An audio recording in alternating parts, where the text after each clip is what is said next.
Là, vous avez les dernières tendances au niveau des consommations énergétiques mondiales. Vous voyez que le charbon revient en force. Il est passé de 25% du mix énergétique à 28%. Le pétrole reste la première ressource énergétique mondiale.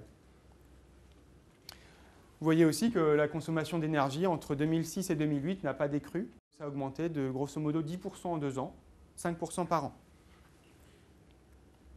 En France, effectivement, au niveau électrique, on ne produit pas trop de carbone, mais ce n'est pas pour autant que la contrainte énergétique et la contrainte pétrole ne va pas nous atteindre. Le pétrole ne sert pas à faire d'électricité. Le pétrole sert, on l'a vu rapidement tout à l'heure, c'est 5%, 6% de la production électrique mondiale. Le pétrole sert essentiellement à faire rouler nos voitures.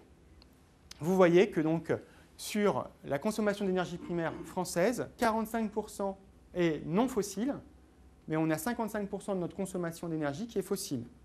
Le problème de la contrainte de ressources se pose aussi en France.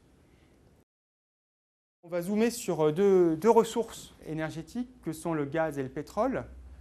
Avant de consommer du gaz ou du pétrole, il faut le produire et avant de le produire, il faut le découvrir. Et vous avez ici le cycle de découverte, donc du gaz et du pétrole. Donc plus exactement, le cycle de la fraction extractible la plus probable de ces énergies. Qu'est-ce que nous dit Exxon? Ce graphique a été fourni par Exxon. Que nous dit Exxon? Ils nous disent que, grosso modo, pour le pétrole, à partir des années 70, toutes les réserves, on les avait découvertes. Pour le gaz, ça arrivait un petit peu après. Après, toutes les découvertes dont on parle sont infimes par rapport à ce qu'on a découvert avant. La consommation moyenne de pétrole, c'est 30 milliards de barils en 2005. C'est le rythme des découvertes annuelles des années 70. En 2010, on découvre 5 milliards de barils par an. 5 milliards de barils, c'est 2 mois de demande mondiale. En supposant aussi que ce qu'on découvre, c'est dans une cuve, qu'on ouvre le robinet et que le pétrole coule de la première à la dernière goutte, ce qui n'est pas le cas non plus. Regardez donc les différentes découvertes depuis les années 2000. Alors vous avez sûrement entendu parler des champs au large du Brésil, de Kashagan au Kazakhstan. C'est à chaque fois 150 jours, 100 jours de demande mondiale. Et les tendances qui sont prévues sont à la baisse. Face à cela, on a une consommation de pétrole et de gaz qui est croissante. Là se pose la question, comment faire coïncider une consommation croissante avec une production décroissante? Il n'est pas impossible que ça pose des problèmes. Le cycle des découvertes et de production sont extrêmement liés. C'est Hubert qui a modélisé ce parallélisme. Alors là, vous avez le cycle des découvertes et de la production aux États-Unis. Il y a un décalage de 35 ans. En France, c'est la même tendance. Il y a toujours ce parallélisme entre découverte et production.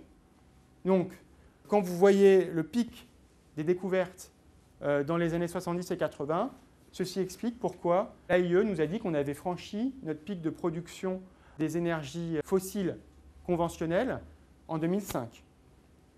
Là, vous avez un graphique fourni par un ancien cadre dirigeant de la Saudi Aramco, qui est le premier producteur de pétrole mondial.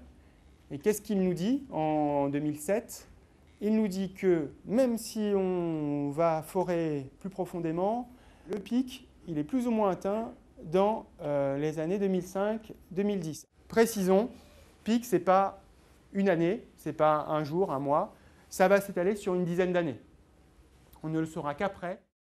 Vous avez donc ici la production de pétrole en Indonésie. L'Indonésie, c'est 1,5% de la production mondiale. Vous avez ensuite la Norvège. Pareil, sur une dizaine d'années, la production a stagné. Vous avez ici l'Angleterre, qui a donc 2 cycles de découverte, ce qui explique ces deux bosses. Il y a eu 2 cycles de découverte, donc 2 cycles de production de pétrole. Quand je vous disais que les énergéticiens savent très bien la quantité d'énergie dont on dispose, vous l'avez devant vous. Vous avez donc 4000 gigatonnes équivalent pétrole, et vous voyez que l'essentiel, les 3/4, sont du charbon. Les réserves prouvées, c'est ce qui est possible d'extraire aujourd'hui avec les technologies et les conditions économiques du moment. Le probable, c'est ce qu'on ne peut pas aujourd'hui extraire parce que c'est coûteux, parce qu'on n'a pas les moyens techniques. Et le possible, c'est ce qu'il n'est pas impossible qu'on ait, mais on a une certitude de 10% environ. Imaginons qu'on tape dans les stocks, on a 4000 gigatonnes équivalent pétrole, on tape dans tous les stocks dont on dispose. Eh bien, qu'est-ce que nous dit ce graphique qui a été donc fait par Bernard Rogeot? Il nous dit que le pétrole, à partir de 2020, la production va décliner, le gaz s'est décalé d'une petite dizaine d'années, et le charbon, en 2050, on a aussi une décroissance de la production. Même à taper dans toutes nos ressources d'énergie fossile, le pic de production est atteint en 2050. Et ça, c'est rigoureusement impossible. Et pourquoi c'est impossible? Parce que dire que l'on va utiliser des énergies fossiles jusqu'en 2050 et donc on va passer notre pic de production en 2050, ça revient à partir sur un scénario au niveau du changement climatique 5 ou 6, et ça va générer entre 4 et 6 degrés de plus en réchauffement climatique. Et on va voir que 4 ou 6 degrés de plus, c'est la différence entre une ère glaciaire et une ère interglaciaire, l'ère à laquelle nous vivons aujourd'hui. Il est important de se limiter, pour simplifier, de se limiter au pétrole et au gaz, et surtout de ne pas avoir recours au charbon. À chaque fois qu'on place une usine à charbon, on s'oriente vers le scénario 5 et 6. Il faut se limiter absolument à nos ressources de gaz et de pétrole, ce qui pourrait nous permettre d'atteindre un pic des émissions de CO2 entre 2015 et 2020 et de limiter l'augmentation de la température entre 2 et 2,8 degrés. Nous n'avons pas abordé la corrélation du chômage avec le prix de l'énergie, on n'a pas abordé le fait que la dette publique française a démarré après le premier choc pétrolier. Il y a plein de choses qu'on n'a pas abordées, mais si on peut essayer de se résumer un petit peu, l'énergie, essentiellement fossile, nous a donné des super pouvoirs. Elle n'est pas uniformément répartie sur la planète. Elle est de plus en plus coûteuse à extraire. Et les découvertes sont de moins en moins importantes et de plus en plus rares. Les pics de production, c'est 2020 pour le pétrole, 2030 pour le gaz, 2050 pour le charbon. Les tensions énergétiques qu'on va connaître seront plus liées au croisement de nos capacités de production et de notre consommation qu'à des problèmes de réserve. Le problème du pétrole, en l'occurrence, c'est un problème d'aujourd'hui parce qu'aujourd'hui, nous consommons 95 millions de barils par jour et notre capacité de production est aussi de 95 millions de barils par jour. Nous sommes déjà au maximum de notre capacité de production.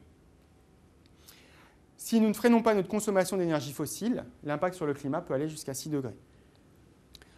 Nous allons donc voir maintenant la contrainte climatique.